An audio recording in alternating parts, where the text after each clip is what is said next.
اللہ یا اللہ۔ الحمدللہ رب العالمین والعاقبۃ للمتقین والصلاة والسلام علی سید الانبیاء والمرسلین، اما بعد فاعوذ باللہ من الشیطان الرجیم، بسم اللہ الرحمن الرحیم۔ یا ایہا الذین آمنوا کتب علیکم الصیام کما کتب علی الذین من قبلکم لعلکم تتقون۔ صدق اللہ مولانا العظیم وبلغنا رسوله النبی الکریم ونحن على ذلك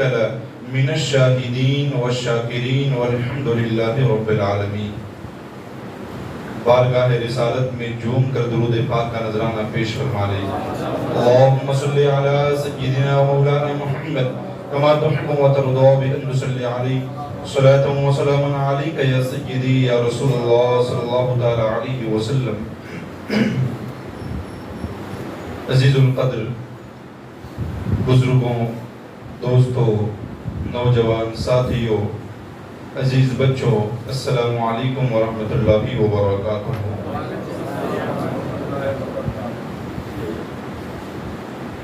دیکھیں، اللہ کا فضل و احسان ہے کہ اس رب ذوالجلال نے ہماری سانسوں کو برقرار رکھا اور ایک عظیم اور مقدس اور مبارک مہینہ ہمیں نصیب فرمایا۔ اس نعمت پر رب ذوالجلال کا جتنا شکریہ ادا کیا جائے وہ کم ہے، اس لیے کہ یہ وہ عظیم نعمت ہے کہ بندے کو اگر کھانا مل جائے وہ بھی نعمت ہے، پانی مل جائے وہ بھی نعمت ہے، مال رزق حلال مل جائے وہ بھی نعمت ہے۔ بندہ اپنی زندگی کو جس طریقے سے زندگی بسر کر رہا ہے، گزار رہا ہے، یہ تمام تر اللہ کی رحمت سے ہی ہوتا ہے اور یہ بھی اللہ کی عظیم نعمت ہے۔ لیکن آپ غور فرمائیں کہ اگر بندہ کھاتا نہیں، اگر بندہ پیتا نہیں، اگر بندہ کماتا نہیں، تو آخر اسے ایک نہ ایک دن یہی تکلیف پہنچے گی کہ وہ مر جائے گا اور اس سے زیادہ کوئی نقصان نہیں ہوگا۔ لیکن اگر ایسے مقدس مہینے ہمیں نہ ملے نا تو موت کے بعد جو کچھ ہمارا انجام ہونے والا ہے وہ ہم بیان نہیں کر سکتے۔ تو اس انجام کو درست بنانے کے لیے، اس انجام کو ٹھیک کرنے کے لیے رب العزت نے کبھی ہمیں شب قدر عطا فرمائی، اللہ تعالیٰ نے کبھی ہمیں شب برات عطا فرمائی، کبھی شب معراج، کبھی لیلۃ الجائزہ کی مقدس راتیں عطا فرمائی۔ اور یہ تو ایک ایک رات ہے کہ اللہ تعالیٰ ایسی مقدس راتوں میں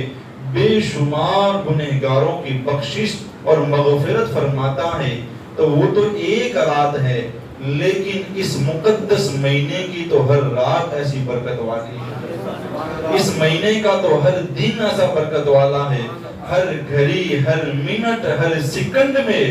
رب العزت ہمیں برکتوں سے مالا مال فرما رہا ہے۔ دیکھیں، اس ماہ مبارکہ کے متعلق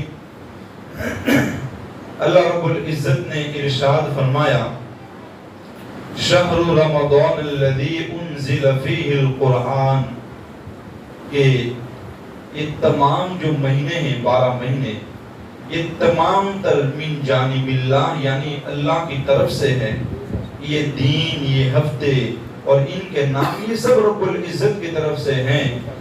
لیکن کسی مہینے کا نام لے کر رب العزت نے قرآن میں ذکر نہیں فرمایا۔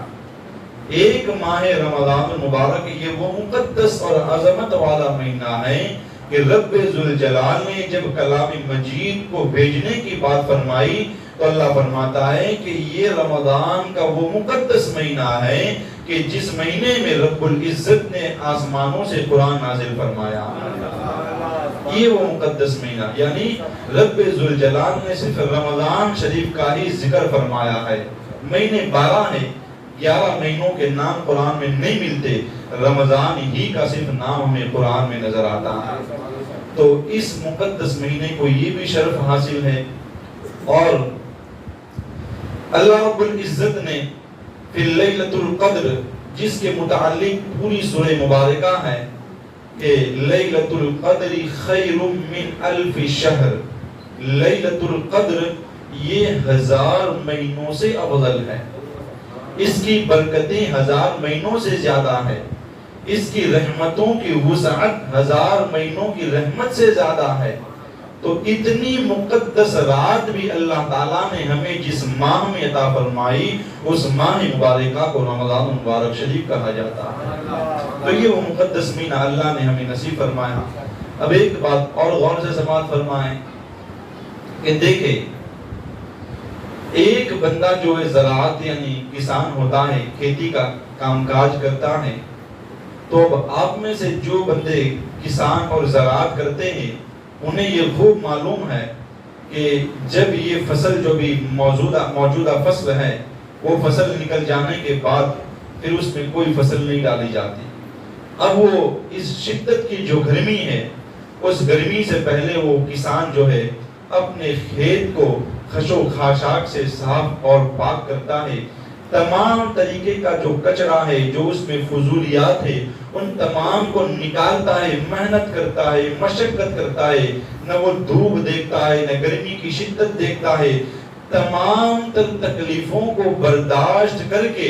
ایسی شدت کی گرمی کو برداشت کر کے وہ اپنی زمین کو ہموار کرتا ہے، کچرا صاف کرتا ہے، اسے درست کرتا ہے، اس لیے کہ ابھی یہ 3 مہینے گزرنے کے بعد جو ہے موسم بہار یعنی برسات کا موسم آئے گا، تو اس موسم کے آنے سے قبل وہ زمین کو درست کر لیتا ہے، ہموار کر لیتا ہے، اور جب موسم کے دن آنے کے قریب ہو جاتے ہیں کہ وہ موسم بہار اب چند دنوں کے بعد اس کی آمد ہو جائے گی، تو اس ہموار کی ہوئی زمین کے اندر پھر وہ بیج ڈالتا ہے، تو چند دنوں کے بعد پھر جب بارش برستی ہے تو وہ بیج زمین کو چیرتا ہوا باہر نکل آتا ہے۔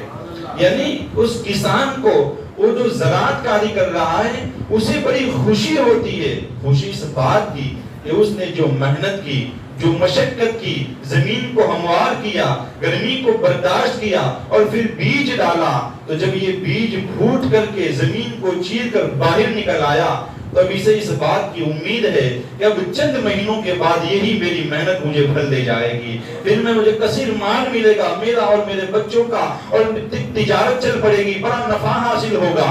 لیکن مومن اس مثال سے یہ سمجھے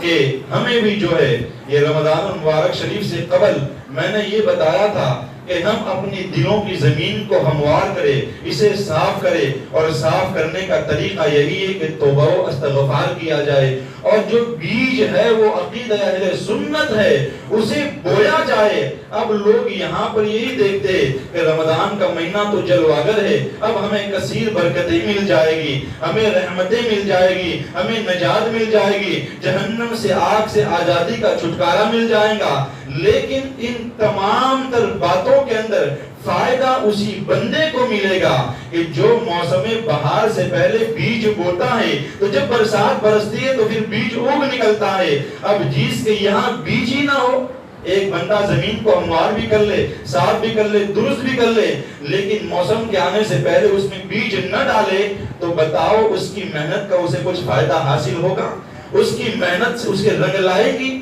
کوئی فائدہ حاصل نہیں ہوگا۔ تو لہذا ہمارے لیے بھی یہ بات سبق دے رہی ہے اور ہمیں سمجھا رہی ہے کہ رمضان المبارک کے اندر نماز پڑھنے والوں، روزہ رکھنے والوں، تلاوت کرنے والوں، زکاتیں دینے والوں، نیک کام کرنے والوں، اور نیکی کے متعلق ہمارے نبی علیہ السلام نے یہاں تک فرمایا کہ اس ماہ مبارکہ کے اندر اگر بندہ 1 روپیہ خرچ کرے گا اللہ تعالیٰ 70 کے برابر ثواب عطا فرماتا ہے۔ اور ایک حدیث مبارکہ میں یہاں تک فرمایا کہ صرف 70 پر حد نہیں ہے کہ بس 70 ہی ملے گا، بلکہ یہاں تک فرمایا کہ وہ 700 تک بھی بڑھ سکتا ہے اور 700 سے زیادہ بھی ہو سکتا ہے، لیکن شرط ہے کہ یہ تمام تر نیکیاں اسے ہی دی جائے گی جس کے دل میں سنیت کا بیج بویا ہوا ہوگا۔ اگر نہ بیج ہی نہیں ہے تو پھر برسات کتنی بھی برستی رہے، آپ دیکھو نا جنگلات میں بھی برسات برستی ہے، ریگستانوں میں بھی برسات آتا ہے،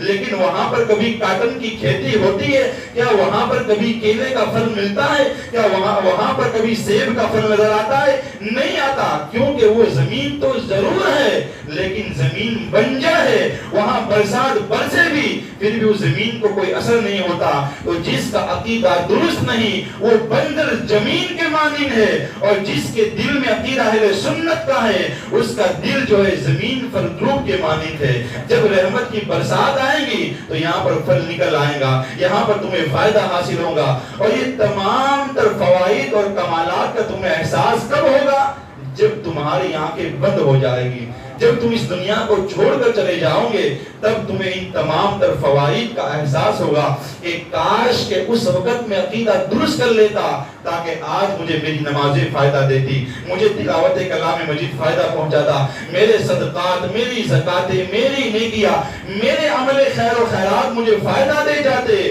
تو آخرت میں فائدہ ان تمام تر چیزوں سے حاصل کرنے کے لیے آج شرط ہے عقیدہ اہل سنت کو درست کر لو، عقیدہ اہل سنت کو ٹھیک کر لو، تبھی مرنے کے بعد تمہیں ان تمام چیزوں کا فائدہ ہوگا۔ عزیزان گرامی قدر،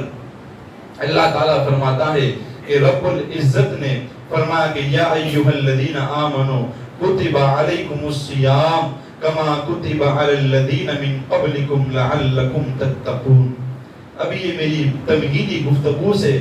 آپ کے ذہن میں کچھ سمجھ بوجھ ضرور آئی ہوگی، تو اب یہ سماعت فرمائے، اللہ نے فرمایا کہ ایمان والوں پر اللہ تعالیٰ نے اس ماہ مبارکہ کے روزوں کو فرض کیا، کما کتب علی الذین من قبلکم، جیسا کہ تم سے پہلے لوگوں پر بھی اللہ نے فرض کیا تھا۔ اب یہ روزے فرض کرنے کا اللہ تعالیٰ نے مقصد بھی بیان فرمایا کہ اللہ تعالیٰ نے یہ روزے تمہیں کیوں عطا فرمائے، اللہ تعالیٰ نے یہ ایسی مقدس عبادت تمہیں کیوں عطا فرمائی، یہ روزے کی پاکیزگی اللہ نے تمہیں کیوں دی ہے۔ اس کا مقصد بھی رب العزت نے اسی آیت کے آخر میں فرما دیا کہ تم پر بھی روزے فرض کیے اور تم سے پہلے اگلی امتوں پر بھی روزے فرض تھے۔ اس کا سبب کیا، اس کا ریزن کیا، وجہ کیا ہے؟ لعلکم تتقون، تاکہ تم پارسا اور متقی بن جاؤ، تمہیں پرہیزگاری مل جائے، تم نیک بخت بن جاؤ۔ اب روزہ اللہ تعالیٰ نے ہمیں دیا، اس کی بنیادی وجہ یہ ہے کہ روزہ جب آتا ہے نا تو وہ بندے کو متقی بنا دیتا ہے، بندے کو پارسا بنا دیتا ہے، بندے کو پرہیزگار بنا دیتا ہے، بندے کو نیک سیرت اور خوبصورت بنا دیتا ہے۔ اب اس کے باوجود بھی اگر ایک بندہ ہے کہ روزہ رکھے پھر بھی گناہوں کی طرف مائل ہو، ایک بندہ ہے جو روزہ رکھے پھر بھی فواحشات کی طرف مائل ہو، ایک بندہ ہے روزہ بھی رکھتا ہے اور خواہشات کے چکر میں بھی لگا ہوا ہے، تو اب اگر کوئی بندہ ایسا کر رہا ہے تو اس میں روزے کا کوئی قصور نہیں۔ دیکھیں اس کو اس مثال سے سمجھے کہ استاد جو ہے اپنے کلاس کے اندر، اپنی درسگاہ کے اندر اپنے اسٹوڈنٹ کو، اپنے طالب علموں کو یہ سبق پڑھاتا ہے کہ بیٹا دیکھو جب تم شراب پیو گے تو شراب کو اسلام نے حرام کیا ہے، جب تم پر اس شراب کا نشہ طاری ہوگا تو نشے کے اندر نہ جانے تم کتنی حرام کاریوں کو سر انجام دو گے، تم جھوٹ بھی بولو گے، گالی بھی بولو گے، نشہ طاری ہوگا، کبھی بیوی کو طلاق بھی دے دو گے۔ اب استاد نے تو بچے کو کلاس میں بیٹھ کر کے شراب کی جو نحوست ہے وہ ساری بتا دی، اور اگر نہیں پیو گے تو اس سے یہ فائدہ ہے، اس سے وہ فائدہ ہے، دنیا میں یہ فائدہ ملے گا، آخرت میں یہ فائدہ ملے گا۔ اب استاد نے تو اس کو سب بتا دیا، اس کے باوجود بھی اگر کوئی بندہ استاد کی بات کو سمجھتا نہیں ہے اور جا کر شراب پیتا ہے تو اس میں استاد کا کوئی قصور ہے، اس میں استاد کا کوئی قصور ہے؟ آپ خود ہی غور فرمائے اور خود ہی توجہ کرے۔ ایسے ہی اگر روزہ روزہ رکھنے کے بعد اگر کوئی بندہ نیک نہیں بنتا، متقی نہیں بنتا، تو اس میں رمضان کا کوئی قصور نہیں ہے، اس میں روزے کا کوئی قصور نہیں ہے، اس میں قصور ہمارے نفسوں کا ہے کہ ہم اپنے نفس کی خواہشات کے ایسے پلندے ہیں کہ رمضان المبارک اللہ تعالیٰ نے ہمیں عطا فرمایا تاکہ میرے بندے نیک بن جائے، متقی بن جائے۔ 30 دن مسلسل اس کی صحبت میں رہ کر بھی رمضان جانے کے بعد بندہ نیک نہ بنا تو اس رمضان سے تمہیں فائدہ کیا ملا؟ اس کی رحمتیں تم نے کیسے لی ہے؟ اس روزوں سے تمہیں فائدہ کیا حاصل ہوا؟ بس اتنا ہی فائدہ تھا کہ تمہارے ذمے میں جو فرض تھا وہ ادا ہو گیا، وگرنہ جو نیکی لینی تھی وہ تو تم لے ہی نہیں سکے۔ اگر کوئی کہتا ہے کہ نہیں رمضان آنے سے مجھے فائدہ حاصل ہوا ہے، تو دیکھے رمضان کا فائدہ تو تبھی پتا چلے گا جب رمضان شریف گزر جائے، پھر بندہ 5 وقت کا نمازی ہو تو ہم پھر پتا کریں گے کہ نہیں رمضان کی صحبت کا اس پر اثر ہوا ہے۔ رمضان گزر جائے، وہ اپنی خواہشات کو مار دے، پھر ہم اس کو سمجھیں گے کہ نہیں رمضان کے روزوں کا اس پر اثر ہوا ہے۔ رمضان گزر جائے پھر بھی بندہ صدقات دیتا رہے،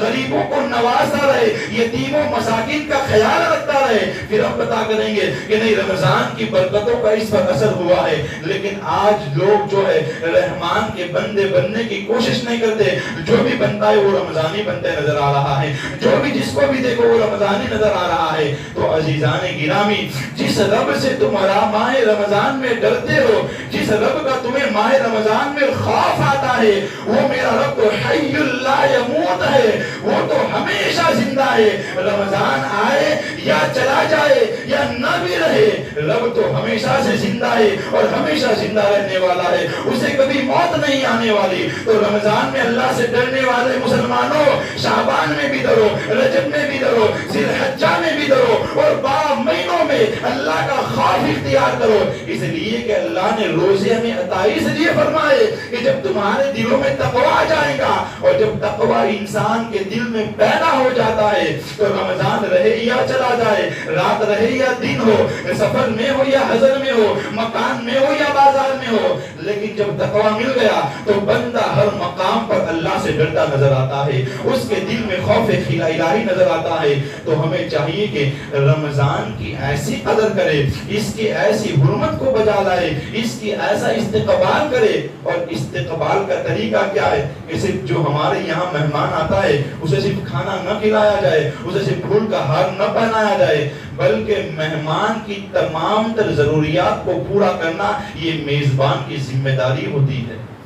اور جو پھر مہمان آ کر کے جب مہمان ہمارے یہاں آتا ہے تو وہ کوئی تحفہ لے کر آتا ہے نا بھائی، کچھ تحفہ آتا ہے، تو پھر وہ تحفے کی بھی ہم بڑی حفاظت کرتے ہیں۔ اگر کسی دوست نے مانگ بھی لیا تو کہتے ہیں کہ دیکھ اس سے بھی زیادہ تو قیمتی چیز مانگ لے، میں تجھے بازار سے خرید کر دے دوں گا، لیکن یہ چیز اگرچہ اتنی سستی ہے لیکن میرے دوست کا دیا ہوا تحفہ ہے، میں تجھے ہرگز وہ نہیں دے سکتا۔ تو یہ ماہ رمضان المبارک یہ اللہ کا دیا ہوا تحفہ ہے، اور یہ جو تحفہ ہمیں اللہ نے دیا ہے یہ کیوں دیا ہے؟ تاکہ اللہ نے اس مہینے میں ہم پر روزے فرض کیے تاکہ تمہیں تقوی مل جائے۔ تو مسلمانوں اس ماہ مبارکہ کی جو برکتیں ہیں جانے کے بعد بھی اس کی حفاظت کرو، اس تقوی کو سنبھالو، اس کو مد نظر رکھو اور ہمیشہ اللہ سے ڈرتے رہو تاکہ رب العزت اس ماہ مبارکہ کے صدقے میں ہمیں ہمیشہ متقی اور پرہیزگار بنائے رکھے۔ دیکھیں آخری بات، جب اللہ رب العزت نے اس ماہ مبارکہ میں ہم پر روزے فرض کر دیے، اب یہ روزے کتنی عظیم اہم ترین عبادت ہے اس کا اندازہ جو ہے 5 منٹ یا ایک بات میں نہیں لگایا جا سکتا، بلکہ میں مسلسل روزے پر پورا مہینہ گفتگو کرتا رہوں گا پھر بھی اتنا لمبا موضوع ہے کہ ختم نہیں ہوگا۔ اس کی برکتیں اتنی ہیں، رحمتیں اتنی ہیں، اور امام اہل سنت اعلیٰ حضرت رحمہ اللہ فتاوی رضویہ شریف کے اندر موجود اور ملفوظات اعلیٰ حضرت میں بھی موجود ہے کہ ماہ شعبان کے آخری ایام تھے تو اعلیٰ حضرت فرماتے ہیں کہ مجھے میرے والد ماجد خواب میں تشریف لائے۔ کیا فرماتے ہیں کہ میرے ابا جی میرے خواب میں تشریف لائے اور فرمانے لگے کہ بیٹا اب چند دنوں کے بعد وہ ماہ سیام آنے والا ہے، یعنی رمضان کا مہینہ جلوہ گر ہوگا، اور تیری طبیعت بھی علیل یعنی بیمار ہو جائے گی، تو بیمار بھی ہو جائے گا اور رمضان کا مہینہ بھی تشریف لے آئے گا۔ تو اعلیٰ حضرت فرماتے ہیں کہ وہ ایسا ہی ہوا جیسا میرے ابا جی نے مجھے خواب میں بتایا ویسا ہی ہوا کہ رمضان آیا، طبیعت میری بیمار علیل ہو گیا۔ میں کثیر طبیبوں ڈاکٹروں کے پاس گیا، لوگ یہی مشورہ دیتے رہے کہ آپ نے روزہ نہیں رکھنا، روزہ رکھو گے طبیعت زیادہ خراب ہو جائے گی، طبیعت بگڑ جائے گی۔ اعلیٰ حضرت رحمہ اللہ کا عشق رسول دیکھے، عشق ہو تو پھر ایسا ہو،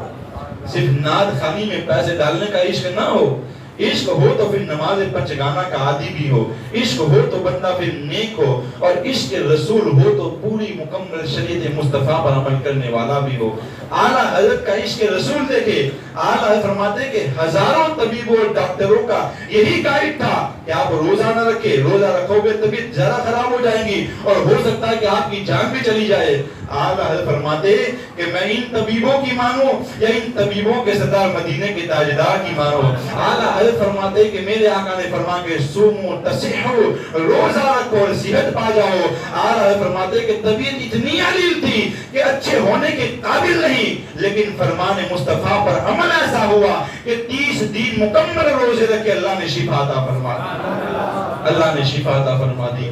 آج یہ اسلامی معاشرہ ایسے مشتنڈے بالکل مضبوط نوجوان جو ہے روزوں سے دور ہے، بس بہانہ ولی صاحب کے شوگر ہے، یہ ہے، بلڈ پریشر ہے، فلاں ہے۔ روزوں کی جو طبی فوائد ہے نا، اس پر بھی مستقل 10 دن ٹاپک ہو سکتا ہے کہ روزے سے طبی فوائد کیا ہے۔ تو ہمیں چاہیے کہ روزہ رکھیں، انشاءاللہ تبارک و تعالی روزے سے جو ہے ہارٹ کا پیشنٹ بھی ٹھیک ہو جاتا ہے، شوگر ہے وہ بھی ٹھیک ہو جاتی ہے، بلڈ پریشر ہے وہ بھی ٹھیک اور کنٹرول ہو جاتا ہے۔ تو لہذا اس لیے کہ جب میرے کریم نے فرما دیا کہ روزہ رکھو صحت پا جاؤ گے، اب کوئی ایسی بیماری ہے جسے اللہ شفا نہ عطا فرمائے؟ اس لیے کہ فرمان دو عالم کے تاجدار کا ہے، اور اللہ تعالیٰ اپنے محبوب کی زبان کی لاج رکھتا ہے، اور محبوب وہی کچھ فرماتے ہیں جو لوگ فرماتا ہے۔ وما ينطق عن الهوى، کہ میرا محبوب میرے حکم کے بغیر کچھ بھی نہیں فرماتا۔ تو لہذا رب بھی یہی چاہتا ہے کہ بیماری سے شفا چاہتے ہو تو روزے رکھو، اللہ تعالیٰ تمہیں شفا عطا فرما دے گا۔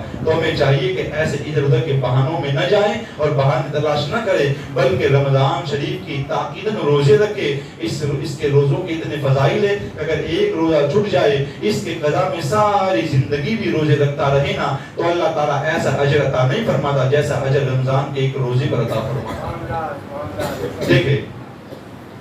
ان ماہ رمضان کے روزوں سے جو ہے بندے کو خاص طور پر 3 چیزوں کا فائدہ، خاص یعنی فوائد تو کثیر ہیں، لیکن 3 چیزوں کا فائدہ یہ ہے کہ روزے دار جو ہے وہ اخلاص والا ہوتا ہے، خلوص والا، یعنی ایک اور نماز ہے، زکوٰۃ ہے، حج ہے، جو دوسری عبادات ہے، اگرچہ بندے کے دل میں خلوص بھی ہو لیکن اس کی کیفیت بتاتی ہے کہ نہیں یہ نماز پڑھ رہا ہے، یہ زکوٰۃ دے رہا ہے۔ یعنی کوئی کتنے بھی خلوص سے نماز پڑھے لیکن دیکھنے والا تو سمجھے گا نا کہ یہ نماز پڑھ رہا ہے، یہ زکوٰۃ دے رہا ہے، یا یہ حج کر رہا ہے، یا عمرہ کر رہا ہے۔ لیکن روزہ ایک ایسی عبادت ہے کہ جو رکھنے والا جانے یا اس کا رب جانے، رکھنے والا جانے یا اس کا رب جانے۔ تو جتنا خلوص روزے میں ہے ایسا خلوص دوسری جگہوں پر نہیں پایا جاتا۔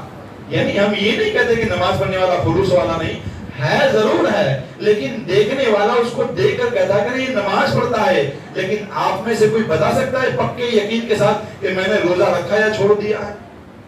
کوئی نہیں بتا سکتا۔ کیوں؟ کہ اس کی کیفیت جو ہے باطنی ہوتی ہے، اور باطن کی کیفیت کو اللہ رسول کے علاوہ کوئی نہیں جانتا۔ تو اس سے بندے کو خلوص کی دولت ملتی ہے۔ دوسرا کیا ہے کہ روزے دار جو ہے اللہ نے فرمایا کہ